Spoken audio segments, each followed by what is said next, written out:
India. India. Yeah. This one is for you. No? No? Mumbai, Yeah. Delhi. Delhi Yeah, Delhi. और तैमूर का सपना था कि समरकांद दुनिया का सबसे ब्यूटीफुल सिटी बने। ब्लू डोम देख रहे हो ना, ये समरकांद के मोस्ट आइकॉनिक लैंडमार्क में से एक है। Kings rise and fall, places like Gure Amir keep their stories alive. भाई बंदा बोल रहा है टिकट खरीद ले, ये भाषण बाद में दियो। मैं कह रहा हूँ बेटा टिकट हम भी नहीं खरीदेंगे, फ्री के भाषण देंगे इधर। स्क्वीज करो लेमन। लोकेशन है मेरी समरकांद उज्बेकिस्तान में। टेस्ट एकदम लाजवाब। वालेकुम सलाम।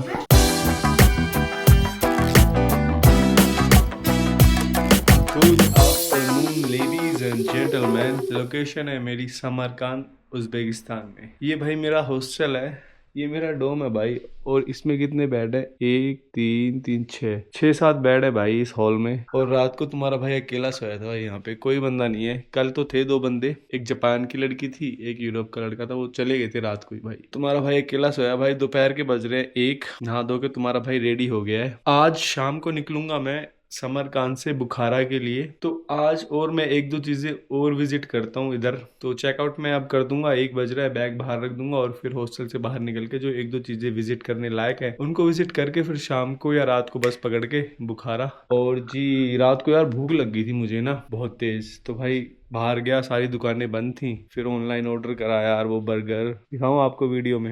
ये भाई अपना फूड आया है, बिल बना है भाई 44,000 का। डिस्काउंट मिल गया तुम्हारे भाई को तो सिर्फ 35 ही देने पड़े हैं। और इधर अपनी स्प्राइट है।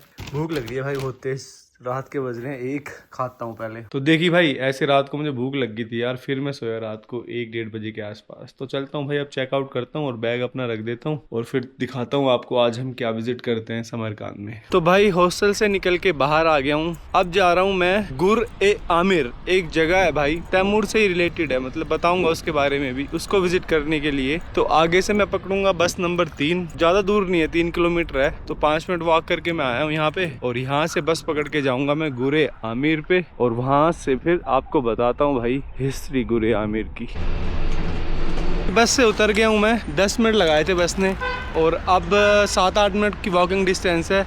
आधा किलोमीटर वॉक करके जाना है भाई। और बाहर का माहौल कुछ ऐसा है भाई, उधर वो टॉम दिख रही है आपको थोड़ी सी, वही है भाई आमिर तैमूर। और भाई ये इस रास्ते के ऊपर देखना कितनी सारी लाइट्स लगा रखी हैं भाई, रात को सारी जलती होंगी। ये क्रॉस करूँ भाई पहले। तो गाइस तुम्हारा भाई आखिर आ ही गया है गुरे आमिर, जो सेंट्रल एशिया के सबसे पावरफुल रूलर्स में से एक का फाइनल रेस्टिंग प्लेस था। फाइनल रेस्टिंग प्लेस मतलब उसका मकबरा यहाँ पे बना हुआ है भाई। दिन निकलते ही सारी यार इतनी तगड़ी गर्मी पड़ जाती है ना यहाँ पे, बहुत ज्यादा, जैसे कि मैं जैसलमेर में घूम रहा हूँ ऐसा लग रहा है। और आज तो भाई फ्राइडे भी है, तो फ्राइडे को मुझे लग रहा है लोग प्रेयर वगैरह करने के लिए भी आते हैं, तो थोड़ा रश लग रहा है मुझे इधर। तो भाई आज तैमूर को दुनिया कॉन्क्यूरर के नाम से जानती है, लेकिन उसने समरकांद को सिल्क रूट का जाल भी बनाया था भाई। समरकांद में बहुत काम किए हैं भाई तैमूर ने। उसने भाई दिल्ली पे भी अटैक किया था 1398 में। ये देख रहे हो सामने भाई, ये जितने भी मुगल स्ट्रक्चर्स बनाते थे यार सारे एक जैसे ही बनाते थे ना, मतलब कि पत्थर वगैरह भी सेम ये यूज करना, डिजाइन भी उनका सेम ऐसा ही होता था। इंडिया में भी जितने भी बनाए हुए हैं वो फतेहपुर सीकरी, ताजमहल वगैरह, ये सब एक जैसे ही बनाए हुए हैं। तो ये है भाई गुरे आमिर, जिसका मीनिंग होता है टॉम्ब ऑफ द किंग। ये 1400 में बनाया गया था और यहाँ तैमूर को दफन किया गया है भाई। चलो भाई सड़क क्रॉस करता हूँ पहले। और चक्कर पता है क्या है भाई, यहाँ पे टिकट बड़ा महंगा रखते हैं यार फॉरेनर्स के लिए। मतलब हम ताजमहल वगैरह विजिट करने जाते हैं, हम अगर 100-200 का टिकट ले लेते हैं वो तो हमें कुछ नहीं लगता, लेकिन जब भाई हम बाहर जाते हैं ना तो हम फॉरेनर हो जाते हैं। तो भाई ताजमहल पे भी पता है भाई, मुझे लग रहा है 1000-2000 का टिकट होता है फॉरेनर्स के लिए। तो उसका तो हमें पता लगता नहीं है कि भाई फॉरेनर्स को कितने का सेल कर रहे हैं। तो भाई जब हम बाहर आते हैं ना तब पता लगता है भाई फॉरेनर्स के लिए बड़ा महंगा है। अब कल मैंने उसको विजिट किया था, 640 रुपए का टिकट था वो, और लोकल्स के लिए वो अराउंड 100 रुपए के आसपास था इंडिया के। अब यहाँ पे भी टिकट है यार, मैं सोच रहा हूँ टिकट ना ही लूँ, अंदर जाके देखना क्या है। बस अब टॉम भी तो है, वो हमने कल विजिट कर ली थी कितनी सारी, तो मैं आपको इसके बारे में इन्फॉर्मेशन यहीं से दे दूंगा आई थिंक। वैसे मैंने अभी टिकट का प्राइस नहीं पता किया, देख लूंगा अगर आपको बता दूंगा कितना है। तो मेरे पीछे देख रहे हो ना भाई, ये सारा स्ट्रक्चर यही है भाई गुरे आमिर तैमूर की टॉम। तो बताता हूँ मैं, मुझे लग रही है यार भूख, पहले मैं देखता हूँ कुछ खाने का मिलता है। तो भाई यहाँ पे तो कोई दुकान ही नहीं दिख रही मुझे, एक छोटा सा बोर्ड लगा हुआ दिख रहा है जो सोनिया भाई, इधर जाके देखता हूँ कुछ खाने का मिलता है। तो गली सी है भाई यहाँ पे, तो बिल्कुल भूख लग रही है यार। तुम्हारे भाई ने ना एक टिपिकल उज़्बेक रेस्टोरेंट ढूंढ लिया है और ये है भाई इनका मेनू, है तो बड़ा कॉस्टली भाई। इसमें क्या देते हैं भाई, ये सैलेड और ब्रेड, और भाई अभी आएगा या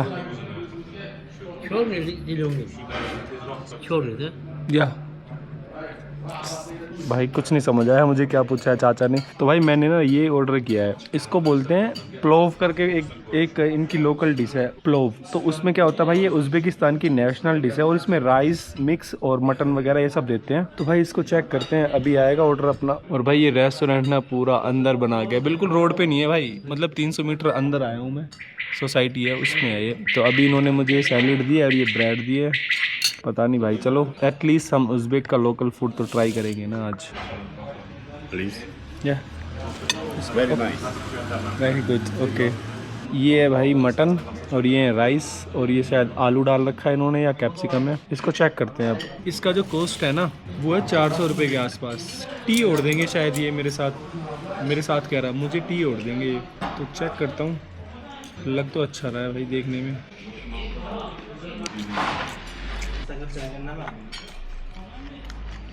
चाचा चाय लेके आ गए भाई, टेस्ट एकदम लाजवाब, मज़ा आ गया भाई खा के इसको ना। इसमें चाय है और इसमें लेमन अलग से वो लेके आए हैं और इसमें शुगर है। तो भाई अब प्रॉपर हो गया ना भाई Uzbek food. This is called local Uzbek food guys. मज़ा आ रहा है भाई खा के। फर्स्ट मील भाई अपन ने फिनिश कर दिया है ये। अब देखो भाई ये इनकी ब्लैक टी, इसके अंदर देख लो भाई जड़ी बूटियाँ डाली हुई हैं इन्होंने, पूरी ताकत आ जाएगी भाई अपने अंदर। और इसमें थोड़े से लेमन क्रश कर लूँगा, स्क्वीज़ कर लूँगा, सॉरी क्रश नहीं बोलते ना, squeezing bro. Let's check the taste of the tea. ये देखो भाई जड़ी बूटियाँ आ गई बाहर। और जी शुगर है इसमें, if you guys like the sugar then you can have accordingly. Sugar यार बंद करो इसको, पहले बंद करो ये तामझाम, स्क्वीज करो लेमन, चेक करो टेस्ट। भाई ये है लोकल उज़्बेक लंच इसको बोल सकते हैं। ब्रेड भी रखे हैं भाई, मज़ा नहीं आया ब्रेड में। अब तो सही लग रही है, ऑरेंज जूस लग रहा है अब तो भाई। Let me finish it. Breakfast अपना हो गया है, अब मैं इनको पैसे दे दूँ, पैसे दे के चलते हैं। 2000 I am going. How much? 50 65? No. 65 Lime, chai. Yes? Oh, yes. 65 okay. It's okay? Yeah, thank you. Europa? No? India. India. Yeah. Okay. Samarkand, very good. Very good. Yeah, thank you. चाचा को पैसे दे दूँ यार थोड़े से tip. This one is for you. No? It's tip. India, India. Bombay, Mumbai. It's tip for you. Mumbai? Yeah. Delhi. रहमत 500 रुपये के आसपास का बिल बना दिया था भाई। 50, हाँ उसके बाद वो लेमन टी दे दी थी ना उसने। चलो कोई नहीं, बाकी ब्रेकफास्ट एक नंबर था भाई इनका, मज़ा आ गया। ब्रेकफास्ट नहीं था यार, ये तो मेरा डिनर ही है। कितने 2:45 हो रहे हैं यार, डिनर कह रहा हूँ यार मैं, दिमाग में कमी है क्या चाचा मेरे, आप ही बताओ। भाई डिनर नहीं यार, लंच कराया, लंच भाई। अब मैंने लंच कर लिया है ना, तो अब मैं तैमूर की जो ग्रेवयार्ड है ना, वो जो तैमूर का मकबरा है भाई, उसको नहीं मैं विजिट करूंगा। तैमूर की वजह से हमने भाई ब्रेकफास्ट कर लिया है, क्योंकि हम तैमूर की ग्रेवयार्ड को विजिट करते। हेलो माय फ्रेंड भाई डर रहा था क्या लौंडा। तो भाई तैमूर की हम वो उसको विजिट करते, 400-500 रुपये वहीं लगते। तो हमने एक अच्छा लोकल ट्रेडिशनल ब्रेकफास्ट खा लिया इधर। अब मैं तैमूर की उस कब्र के बारे में ना आपको बाहर से ही बता दूंगा चीज़ें ना। ओके पहुंचता हूँ पहले उधर। तो ये लो भाई, तुम्हारा भाई आ गया है, गुरे आमिर के सामने खड़ा है इस टाइम पे, समरकांद उज़्बेकिस्तान में। गुरे आमिर का मीनिंग होता है भाई टॉम्ब ऑफ द किंग, और ये सेंट्रल एशिया के सबसे फेमस रूलर्स में से एक। तैमूर का इसमें मुसोलियम है, मुसोलियम मीन्स कब्र। तैमूर कौन था भाई, इसके बारे में तो मैंने आपको पहले भी बताया था, पहले नहीं कल बताया था, फिर से बता देता हूँ एक बार। तो आज से लगभग 600 साल पहले तैमूर ने एक मैसिव एम्पायर क्रिएट की, जो मॉडर्न उज़्बेकिस्तान से लेकर ईरान, अफगानिस्तान, पाकिस्तान और इंडिया तक फैली हुई थी।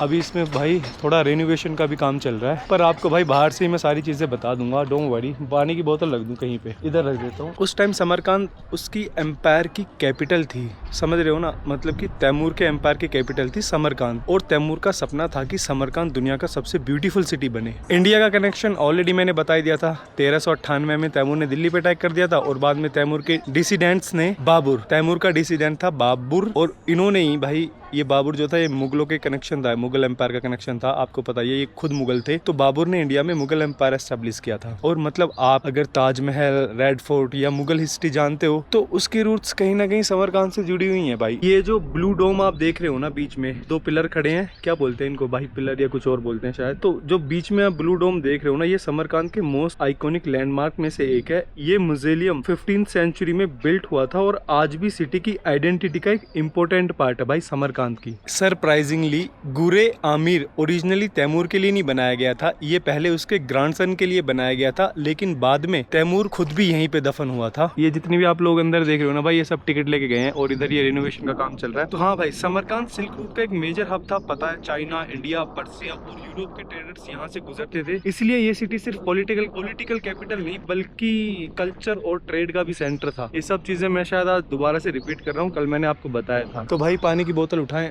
जितना मैंने आपको बता दिया उतना एनफ है बिना टिकट के। सो अभी गिर जाता भाई। So a few days ago I was in China following the ancient silk route and today I am standing in front of the tomb of a man who transformed Samarkand into one of the greatest city of the Silk Route. Empires come and go, kings rise and fall, but places like Gure Amir keep their stories alive. तो चलिए अब समरकांद की next destination को हम explore करते हैं, जो कि है यहाँ से ऑलमोस्ट 5 किलोमीटर दूर। बस पकड़ के जाऊंगा भाई, 1 घंटे में पहुंच जाऊंगा। उसका नाम है उला बेग ऑब्जर्वेटरी।